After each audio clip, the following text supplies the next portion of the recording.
silakan. Dari Bu Retno dulu. Baik, yang mengenai Undang-Undang Sisdiknas itu, kami pernah membuat surat terkait yang dulu kasus Zulfa itu. Kita juga mengajukan surat kepada Direktur ke Kemendikbud, ke Menteri, mengenai bahwa harus ada pelayanan pendidikan, gitu kan? Karena memang kita kan sudah mengajukan juga. Nah, salah satu saran dari kami juga adalah merevisi Undang-Undang Sisdiknas itu. Tapi namanya revisi undang-undang kan tidak semudah itu, bahwa prosesnya apakah dari pemerintah, apa dari DPR. Kalau DPR mungkin tidak punya kepentingan, mungkin dari Undang-Undang Sisdiknas. Tapi sebetulnya keinginan untuk merevisi Undang-Undang Sisdiknas ini kan juga sudah dari berbagai pihak yang mengajukan kan. Mungkin dari pasal yang lain, pihak yang lain gitu kan. Kalau dari kami ya tentunya dari pasal-pasal yang menyebutkan agama untuk direvisi juga menjadi mengakomodir kepercayaan seperti itu.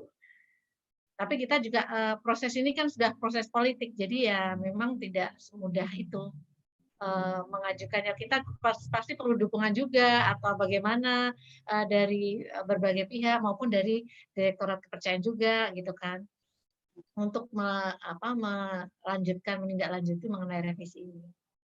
Tapi sepertinya sih dari kementerian pernah ada saya dengar memang rencananya mau merevisi Undang-Undang Sisdiknas, tapi kan proses politik ini belum berjalan. Itu mungkin kalau yang terkait Undang-Undang Sisdiknas. Saya juga ingin menanggapi untuk yang tadi Mas Subi sampaikan mengenai bahwa untuk pelayanan-pelayanan kepada penghayat ini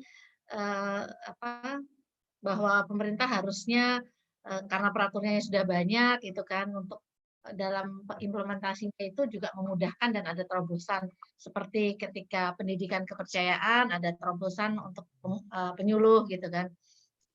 Sebetulnya kita juga sebetulnya dari kalau kami ya kita juga harus mulai tidak mengandalkan lah ya, kita pemerintah itu harus mendukung buat saya, tapi dari penghayatnya sendiri menurut saya itu juga harus berani.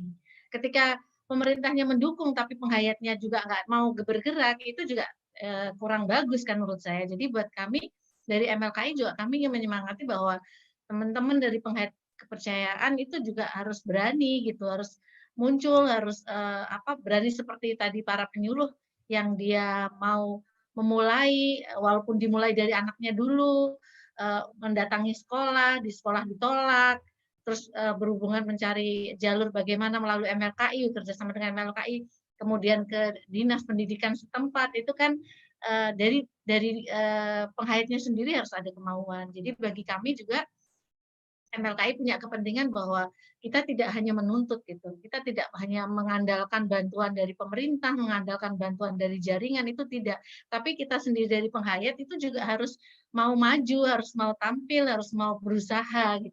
Nah, berusahanya itu sambil mengajak, berjejaring, sambil juga pendekatan kepada pemerintah gitu. Jadi ya itu semua itu harus dijalankan. Jadi tidak hanya menuntut bahwa pemerintah harus mengakomodir kita, sedangkan kita tidak melakukan apa-apa. Itu sih dari saya. Terima kasih. Iya, ini juga ada di chat, ada tambahan dari Pak Andri.